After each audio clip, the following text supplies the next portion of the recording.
রমজানিয়া মারকাজের আজ ইজতেমার শেষ দিন, আর এই শেষ দিনে প্রায় লক্ষাধিক মানুষের সমাগম নিয়ে দোয়ার পর্ব শেষ হয়। রমজানিয়া মারকাজে এই প্রথম ইজতেমা হলো হলুদবেড়িয়া মাঠে। এর পূর্বেই ইজতেমা করা হতো মারকাজের মধ্যেই। ইজতেমা মুসল্লিদের জায়গা না হওয়ার কারণে পরবর্তীতে সিদ্ধান্ত করেন মারকাজ কমিটি, আর এই সিদ্ধান্তের উপর ভিত্তি করে মুসল্লিদের কথা মাথায় রেখে হলুদবেড়িয়া মাঠে নিয়ে আসেন। এখানে আগত দিল্লির মুরব্বীরা উপস্থিত হয়ে মানুষের মধ্যে কিভাবে দিন ও দিনদারির উপর চলতে পারে তার উপর তারা বক্তব্য রাখেন।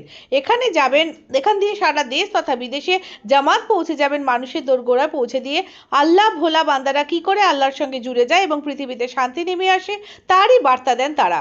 আপনাদের সামনে তুলে ধরবো সেই ছবি সানজেল কম্পিউটারের পক্ষ থেকে।